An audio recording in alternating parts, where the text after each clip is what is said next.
you. I don't want to piss off literally everyone over there, you know? The other guys were after rolling.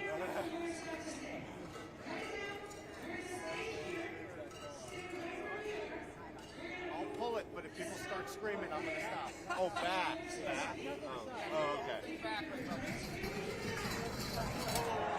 Good?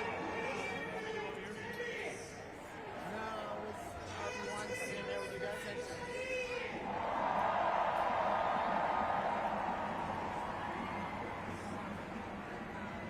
Okay, no problem.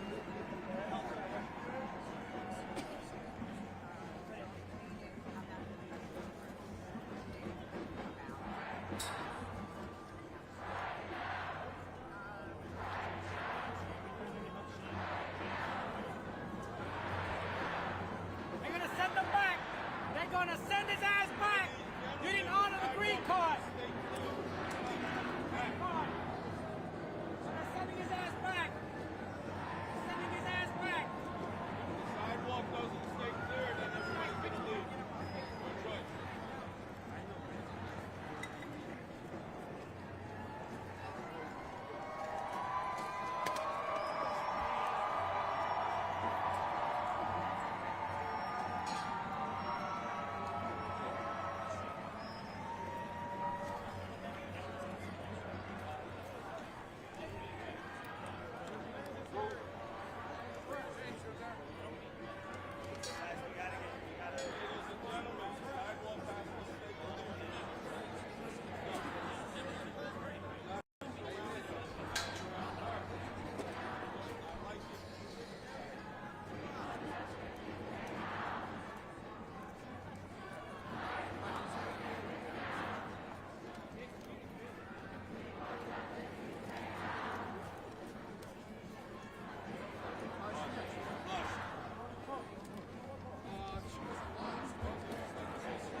matter where you stand on genocide, freedom of speech is Sorry, can you hold the mic? This is more important than any others. Sorry. Thank you so much. no matter where you stand on genocide, freedom of speech is an issue, is a right that we all have. And this is a turning point in the history and the freedom of speech. Thank you so much. Speak up.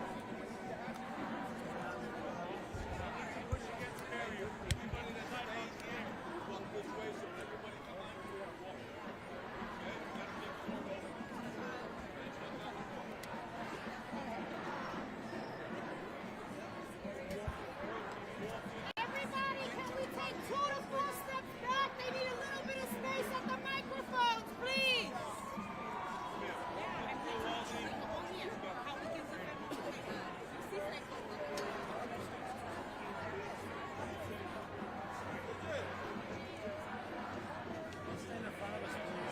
And with the legal team. That's okay, but we're all here too, so we need to. And with the legal team. You're in the way. You're in the way. Yeah, of course. I'm not gonna block you guys. I'm not that kind of guy. Yeah, hold on. Raise on that AFP. That's fine. You don't need that. Okay, you go ahead.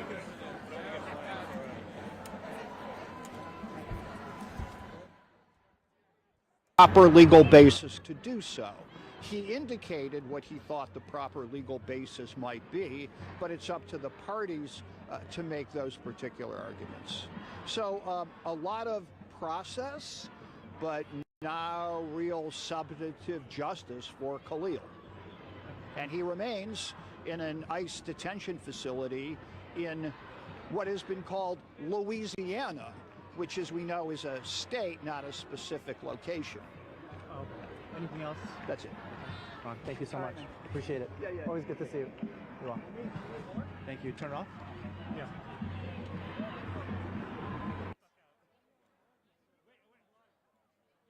We all have live cameras here. Yes, I get that. I get that. I get that. Get the fuck out of my face. Massive thing to say.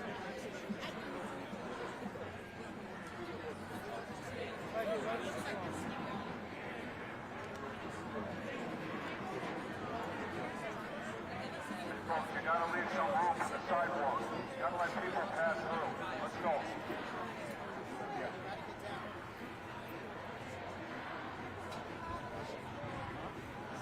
Hey guys, you're supposed to have a press pass right here.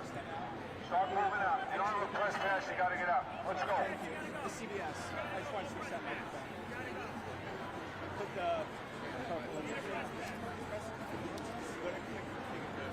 Anyone leaving, you gotta get out of here. Let's go. People have to walk through. Let's go.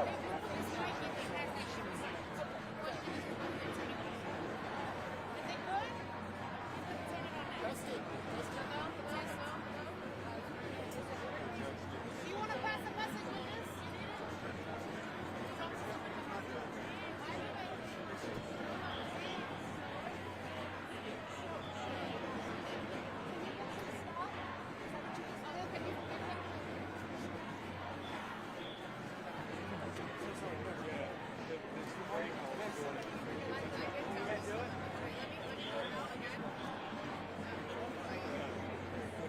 Sorry about that. Non-audible. my stakes are all. Give you some friends.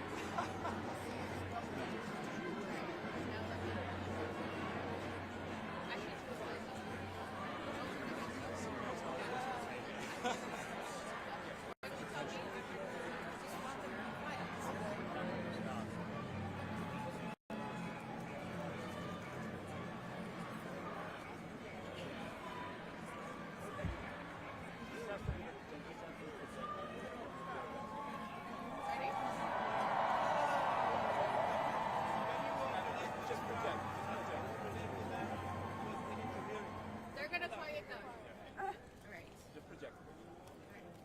Hello, everyone. My name is Abir Kawas. I am the Associate Director of Partnerships at CLEAR, and I will be getting us through the program today. Thank you all for being here.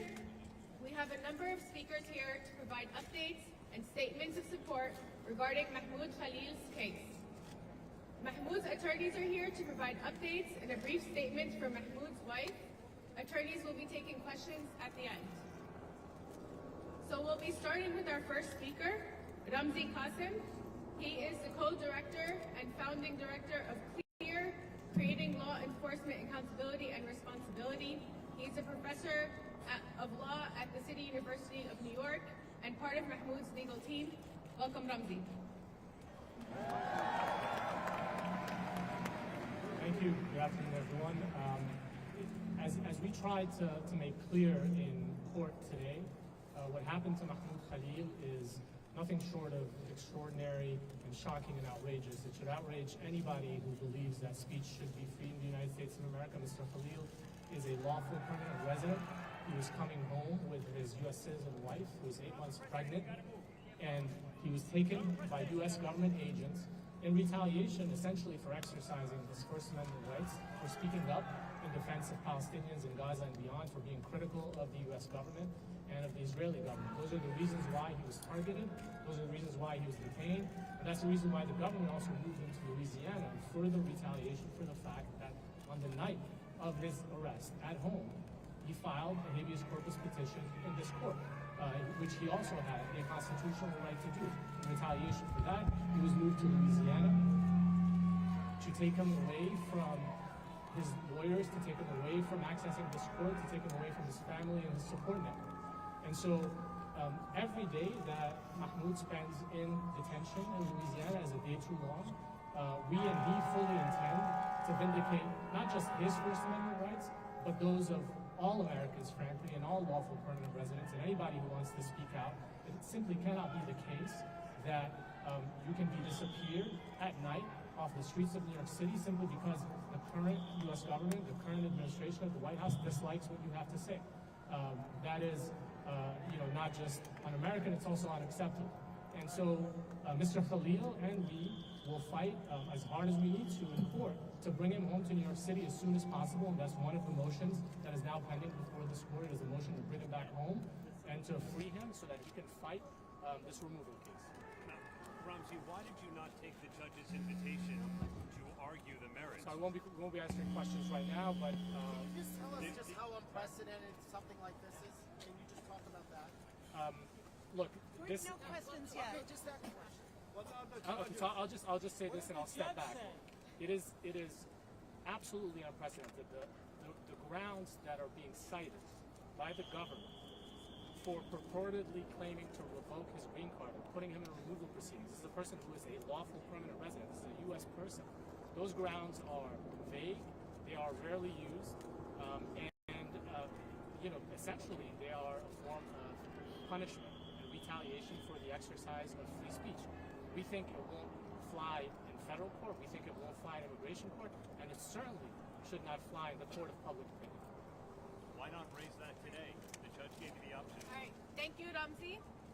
Next, I'd like to introduce Bahid Azmi, the legal director of the Center of Constitutional Rights, also a member of Mahmoud's legal team.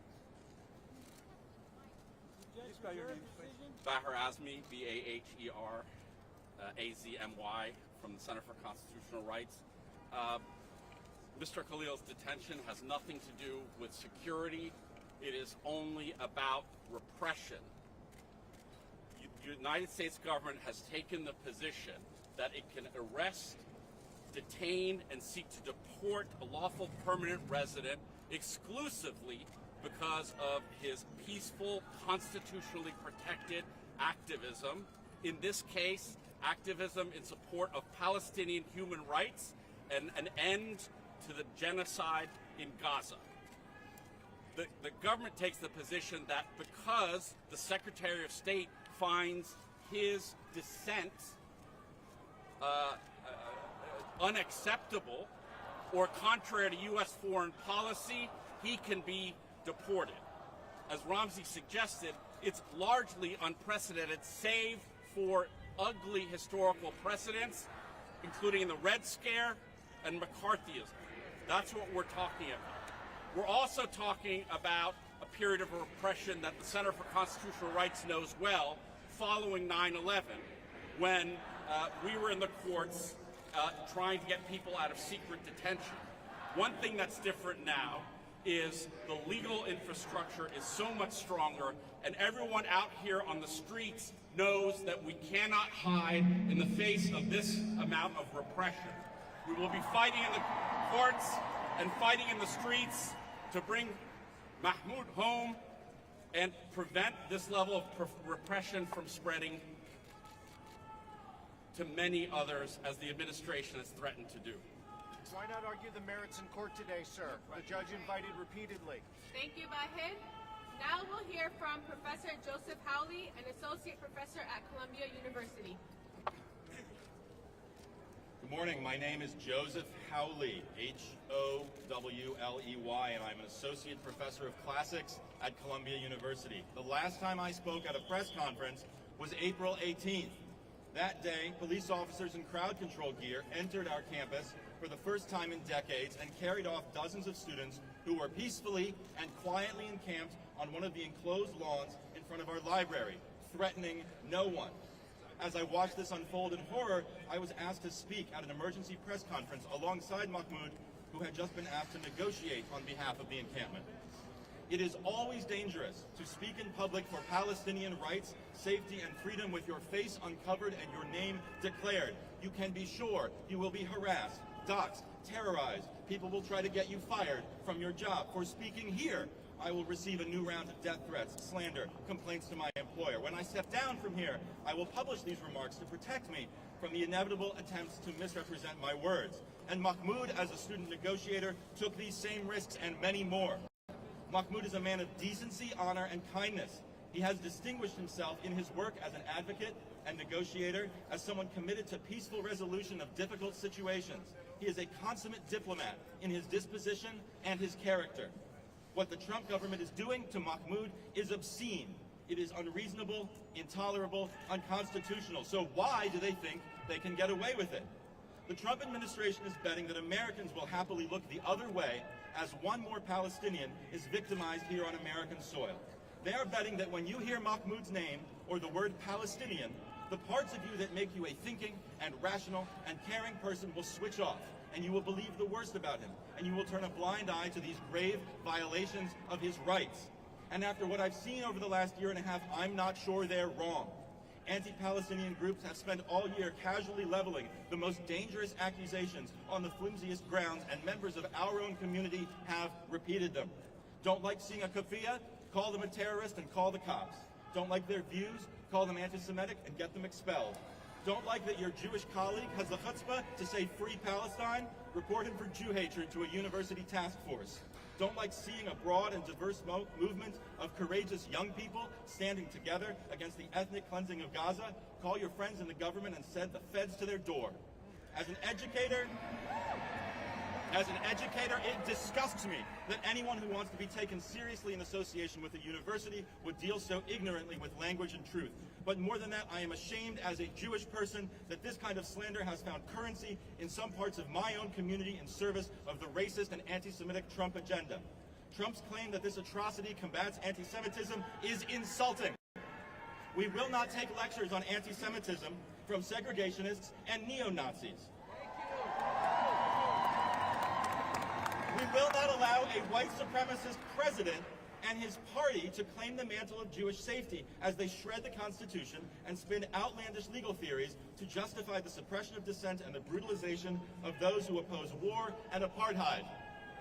One of the most insidious forms of prejudice toward Jews is the trope of dual allegiance, which suggests that we Jews, because of our ethnicity or religion, have secret political commitments at odds with the communities we live in, that we are not to be trusted, that you should always believe the worst about us. When Donald Trump sneers at globalists, this is what he means. And when I see people unquestioningly trafficking in the wildest assertions about Mahmoud just because he is Palestinian, I hear the exact same kind of prejudice that drove generations of my own family from their homes in Europe. Anyone who spread the lies about Mahmoud that resulted in his detention should be ashamed. And if you find yourself believing whatever someone tells you about Mahmoud just because he is Palestinian or because he spoke up against a murderous war that you somehow still support, I can only implore you to scrutinize your own soul. Why are we here? Because we want our friend back. But we are also here because what happens to Mahmoud could happen to any of us. If they can strip the green card from a lawful permanent resident, they can do whatever they want to a citizen. If you're waiting for permission to think of this as a crisis, here it is. What has been done to Mahmoud goes far beyond whether or not you agree with the cause of Palestinian liberation. Where exactly are we in the poem that begins, "When they came for the communists, I did not speak out"? Well, they've already come for the asylum seekers. They've come for the migrant families. Now they've come for Mahmoud Khalil. It's not a very long poem, so how far down the list do you think you are? I've been proud to stand as a Jew beside Mahmoud Khalil and call for a free and just and peaceful Israel-Palestine. It is my honor now to stand before you and call on what remains of the United States government to do the right thing and free Mahmoud Khalil. Thank you.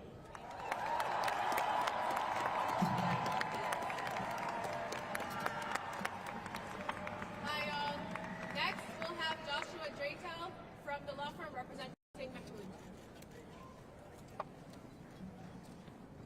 And this is also on behalf of Amy Greer, who's in our firm, who has handled this case and will continue to handle this case, but unfortunately could not be here today. And the principles at issue in this case are, of course, of extraordinary importance, and my colleagues have laid that out here and in court. But as important as those principles are, our commitment to the case, the whole team's commitment to the case, and Amy's commitment to this case, is also about the human being, Mahmoud Khalil.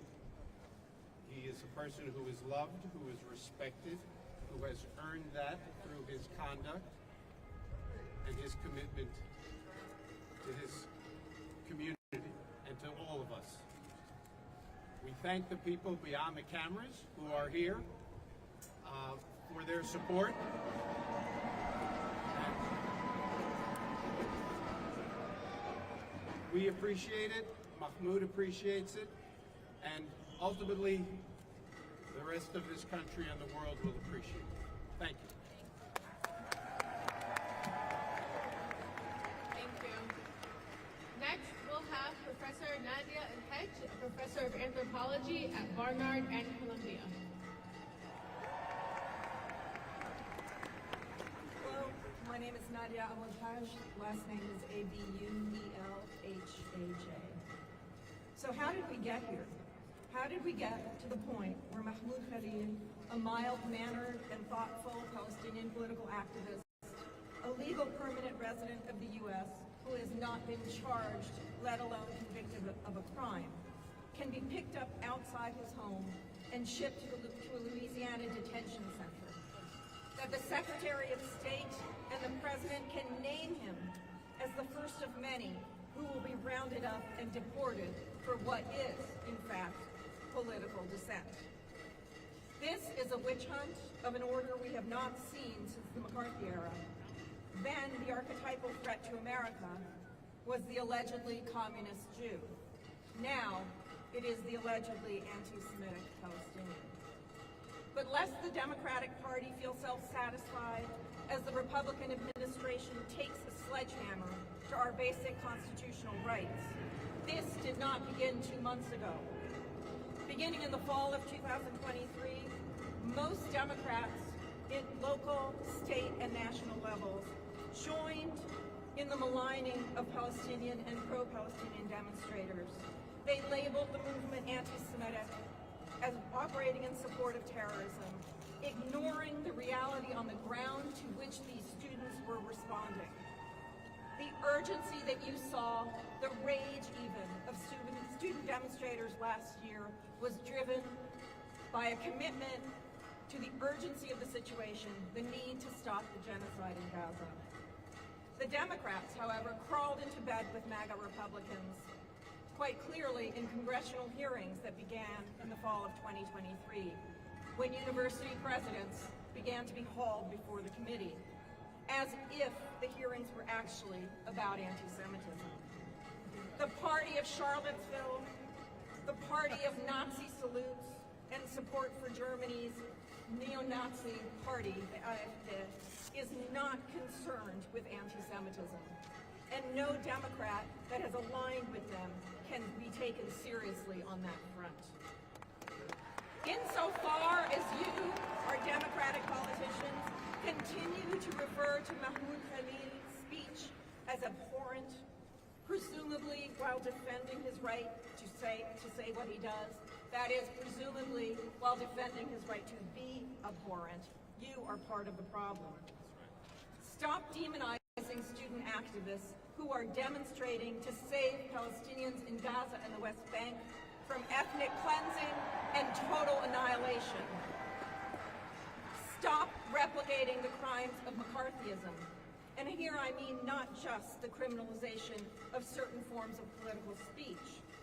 More fundamentally, I mean stop replicating the crime of demonizing an entire group of people as dangerous, as a threat, as abhorrent even. Then it was Jews, now it's Palestinians. Free Mahmoud now and stop the witch hunt against other students.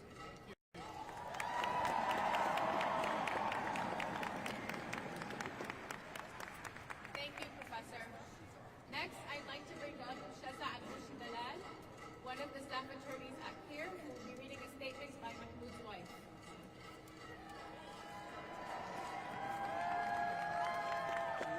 Hi everyone, my name is Shaza Abushi Dalal, that's SHEZZAABBOUSHIDALLAL.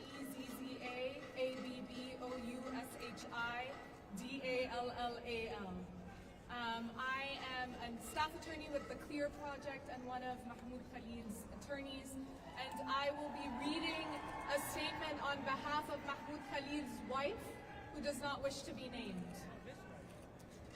My husband was kidnapped from our home, and it's shameful that the United States government continues to hold him because he stood for the rights and lives of his people.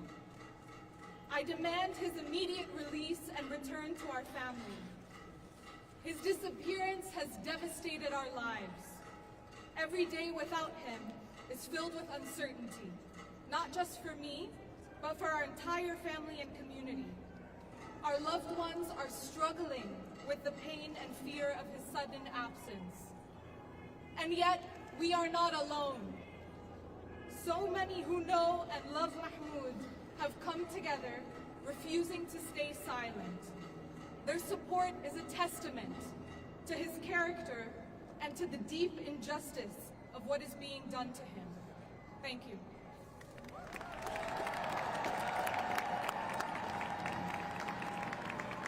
Thank you, Shaza. We're going to bring up some of Mahmoud's legal team to answer questions from you all. I will be calling on the people and letting you all know who will go first. Okay, questions? How long can they hold? Let's say you don't bring the case and say he doesn't. Like, what is the procedure? Can you step back and can you step close to both of you close to the He's already. shoulder to shoulder? Okay, how long can they hold it? How long can they hold it? Look, we are seeking to bring him back. We're seeking to have him released. And we're going to do that whether it's in federal court or immigration court. There are limits to how long a person can be held in immigration court. But frankly, that's irrelevant because we are going to ask for him to be released as expeditiously as possible, and we will do that in any court that will do us. Why couldn't that be done today? And can you just respond to the government's claims that this is about his views not being in line with national security? Can you legally speak to us about that? Yeah, the government has basically admitted that they're punishing him for his views that are contrary to the government's views. And that's just an obvious piece of authoritarian logic that we cannot tolerate as long as we live in a democracy. It's totally unacceptable for him and for others. The government is trying to say appropriately the proper jurisdiction is either Louisiana or New Jersey, but not New York. Why? The government is claiming, and this is really a question for the government. The government is claiming that because of the time he filed a habeas corpus petition in this court, he was already in New Jersey. They had already moved him to New Jersey as part of their plan, again, to move him 1,000 miles away to Louisiana, to take him away from this court, from his lawyers, from his support network. And of course, the goal in all of this is to silence not just Mahmoud, but to silence anyone who will speak in defense of Palestinian lives and rights. And clearly, as you can see by the thousands of people who have come out, not just today, but this past week, that is backfired. People are not silenced. People are not bowed in any way, shape, or form. And this idea that the movement in support of Palestinian lives is somehow driven and supported mainly by foreigners and non-citizens and individuals who are marginalized is clearly false. It is an American movement, and of course there are non-citizens and green card holders as well. But it is mainstream, as you can see from the diverse crowd that has come out, not just here today, but campuses nationwide for the past year. The government says they have dire. Do you think we plan for it? Yesterday, the White House press secretary made out that Mr. Klein that he organized protests for class propaganda was distributed. Can you guys address that? The government's position is that Mahmoud has views that are similar to Hamas, namely that Mahmoud believes in Palestinian human rights and the end to an ongoing genocide. And it is for that reason, as the White House and the Department of Homeland Security have said, that he has been arrested, detained, and potentially removed. So it's their disagreement with his viewpoint, not any remotely scintilla of security threat that's driving this. Again, it's about repression, it's not about security. What would you say I would add that, whatever flyers the White House spokesperson may have been talking about, that has certainly not been the government's position in court. And so I think that's an important thing to keep in mind, that the White House spokesperson says a lot of things that are unsubstantiated, not just on this case. I would pay attention to what they actually, put forward in court. Can you speak to what Mahmoud is doing, how he's been in court, or been in Louisiana? As you can imagine, these are very difficult circumstances. Mahmoud and his wife, the last thing they expected was for something like this to happen. They had every reason to expect stability. He's a lawful permanent resident. She's a U.S. citizen. They're about to welcome their firstborn child next month. That's what they were thinking about, not this scenario where he's abducted, coming home at night, and rendered to a location 1,000 miles away by the U.S. government on account of his speech. In light of that, Mahmoud, of course, is a fighter. He's been a prominent advocate for Palestinian rights. He's equally unbowed. He's in good spirits considering these circumstances, and he looks forward to being back here at home in New York. What are the immediate next steps?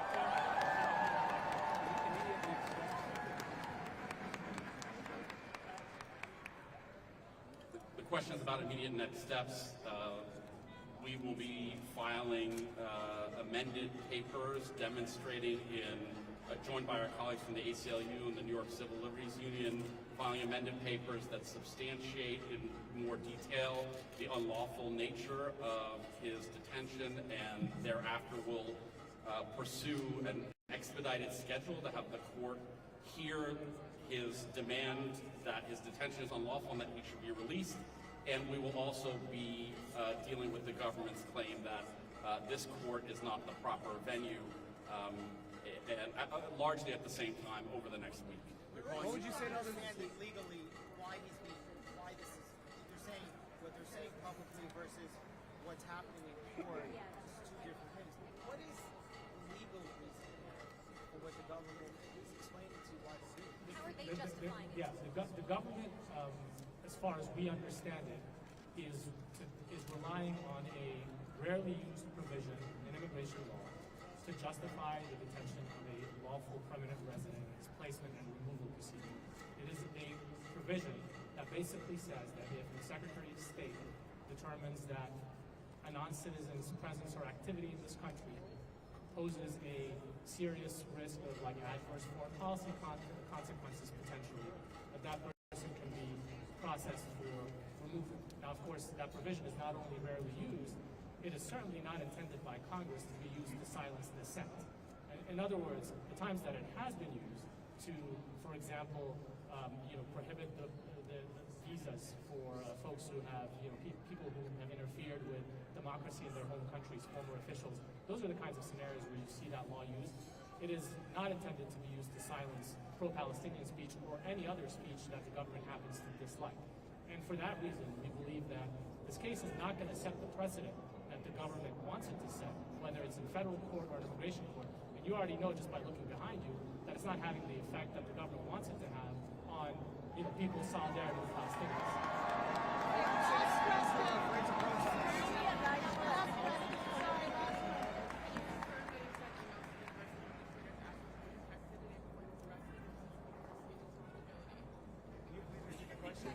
So the question was whether we can confirm that he sent an email to the president of Columbia University the night before he was arrested and detained to basically put the university on notice that he was feeling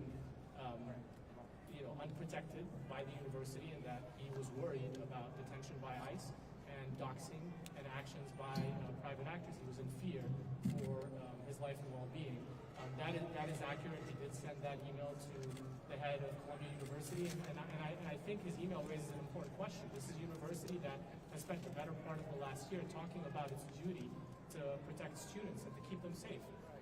But in a scenario where numerous students are being approached by ICE on Columbia's campus, and one Columbia student, Mahmoud Khalil, has been effectively disappeared by U.S. government agents, again, on Columbia's property, the university has been remarkably absent and silent. Student at Florida, one more question, please. Student at Florida, one more question, please. Thank you all. We're going to wrap up here. For any questions regarding details about today's speakers, you can come to me or Jen here. And I want to thank you all for coming. I want to thank all the people who are out there in the crowd listening. And I want to remind